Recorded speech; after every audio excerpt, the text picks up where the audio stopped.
ஒரு அரசியல்வாதி ஒரு கட்சியிலிருந்து வெளியேறி இன்னொரு கட்சிக்கு போகிறாரு அப்படின்னா அந்த புதிய கட்சியில் இருக்கிற தலைமை அவரை ஒரு மாதிரி சிறப்பாக தான் ஏற்றுக்கிறோம்.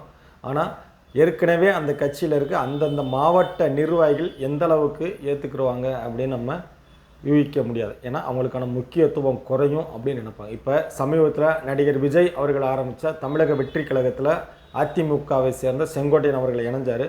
உண்மையிலே விஜய் அதை பெருசாக வரவேற்றிருப்பாரு. ஆனால் அந்த கட்சிக்குள்ளே இருக்கிற விஜய்க்கு அடுத்த கட்டமாக இருக்கிற தலைகள் எந்த அளவுக்கு அவங்க மகிழ்ச்சியோடு ஏற்றிருப்பாங்கன்னா கண்டிப்பான முறையில் இருக்காது. ஏன்னா இவர் வந்தார்னா நமக்கான ஒரு முக்கியத்துவம் குறைங்கிற மனநிலை அவங்களுக்குள்ளே இருக்கும். அதே மாதிரி தான் இப்போ திமுகவில் ஓபிஎஸ் அவர்கள் இணைஞ்சிருக்கிறாரு. இந்த ஓபிஎஸ் அவர்கள் இணைஞ்சதுனால அந்த மதுரை, திண்டுக்கல் உட்பட்ட தேனி உட்பட்ட தென் மாவட்டங்களில் அவங்களுக்கான ஒரு முக்கியத்துவம் கொடுக்கப்படும்.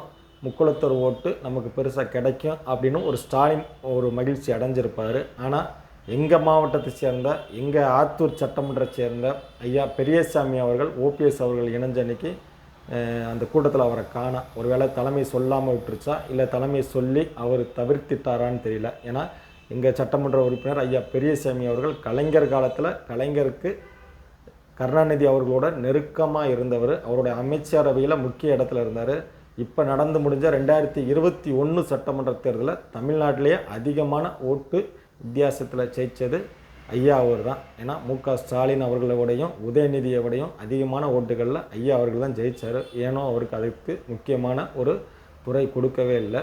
இருந்தாலும் அவர் கட்சியில் ஒரு மாதிரி அதிருப்தியில் இருக்கிற மாதிரி தான் இருந்தார். இன்னொன்று திண்டுக்கல் மாவட்டத்தில் ஐயா தான் ஃபுல்லாக கண்ட்ரோல் கையில் வச்சுருக்கிறாரு. அதை தாண்டி அவர் சக்கரபாணி அவர்கள் வளர்ந்து அவர் இப்போ ஒரு அமைச்சராக இருக்கிறாரு. இதனால் தொடர்ந்து அவருக்கு அரசியலில் திமுகவில் ஒரு பெரிய முக்கியத்துவம் இல்லை அப்படிங்கிற மாதிரி தான் இருந்துச்சு. இப்போ ஓபிஎஸ் அவர்கள் உள்ளே இணைஞ்சிருக்கனால கண்டிப்பான முறையில் இது அவரையும் பாதிக்கும்னு அவர் யோசிச்சுட்டாரா என்னன்னு தெரியல. ஏன்னா இப்போ ஓபிஎஸ் உள்ளே இணைஞ்சிருக்கிறாரு. எப்படியும் 2026 ஒருவேளை திமுக மீண்டும் ஆட்சிக்கு வந்துட்டால் கண்டிப்பாக உதயநிதி முதலமைச்சராகிடுவார். அப்போ 2ஆம் கட்ட தலைவர் ஐயா அவருடைய ஓபிஎஸ் அவருடைய பையன் ரவீந்திரநாத் ஒரு முக்கியமான இடத்துக்கு போயிடுவார். ஐயா பெரியசாமி அவர்களோட பையன் அவர் செந்தில் அவர் முக்கியமான ஒரு இடத்துக்கு போயிடுவார். இந்த மாதிரி 2ஆம் கட்ட தலைவர் முக்கியமான இடத்துக்கு வர்றதுக்கான வாய்ப்பு இருக்கும்.